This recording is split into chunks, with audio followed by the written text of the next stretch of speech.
Lo tahu nggak, ada satu orang yang sumpahnya bikin satu Nusantara bergetar. Dia bukan raja, tapi semua raja tunduk padanya. Namanya Gajah Mada, sang patih yang lebih besar dari kekuasaan itu sendiri. Dan dari mulutnya, lahir janji yang ngubah sejarah Indonesia selamanya. Sumpah Palapa. Gajah Mada lahir di tanah Majapahit, sekitar awal abad ke-14. Bukan bangsawan, bukan keturunan raja, tapi dia punya satu hal yang langka, otak jenius dan nyali tanpa batas. Dari panglima pengawal, dia naik jadi Mahapati, pemimpin tertinggi di bawah raja. Majapahit waktu itu kerajaan paling kuat di Nusantara, tapi juga paling rapuh. Para bangsawan rebutan kuasa, wilayah-wilayah mulai lepas, dan musuh datang dari segala arah. Di tengah kekacauan itu, muncul satu suara lantang. Aku, Gajah Mada, tak akan berhenti makan palapa sebelum seluruh Nusantara bersatu di bawah Majapahit. Sumpah itu disampaikan di depan para petinggi kerajaan. Banyak yang ngetawain. Mereka pikir Gajah Mada gila. Mana mungkin ribuan pulau bisa disatukan, tapi dia nggak peduli.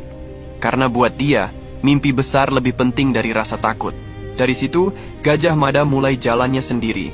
Dia bukan cuma jago strategi, tapi juga politik dan diplomasi. Satu persatu kerajaan di Nusantara tunduk lewat kecerdikannya. Bali, Sunda, Melayu, Tumasik, semua masuk ke dalam bayang-bayang Majapahit. Lautan bukan lagi pemisah, tapi penghubung. Dan buat pertama kalinya dalam sejarah, Nusantara benar-benar bersatu di bawah satu bendera, satu suara. Tapi perjalanan itu nggak mulus. Perang bubat jadi luka paling besar. Pasukan Majapahit dan kerajaan Sunda bentrok di tengah rencana pernikahan raja. Ratusan orang tewas, termasuk putri Sunda, Dyah Pitaloka. Rakyat marah, istana berguncang, dan nama Gajah Mada pun jatuh. Dia dicopot dari jabatan, diasingkan. Dan di masa itu, dia akhirnya belajar bahwa menyatukan wilayah jauh lebih mudah daripada menyatukan hati manusia. Tapi meski jatuh, warisannya nggak ikut mati.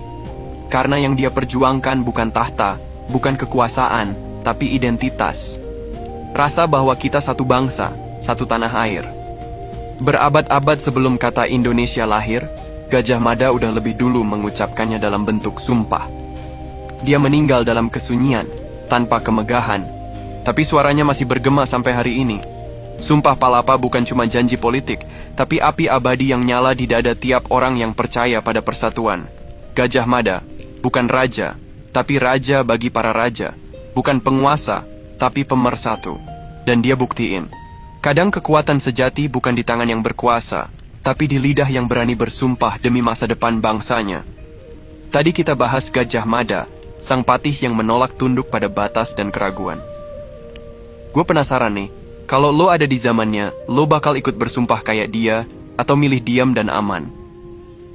Tulis di kolom komentar ya, dan jangan lupa like, share, sama subscribe, biar gue makin semangat ngebahas kisah orang-orang gila yang ngubah sejarah.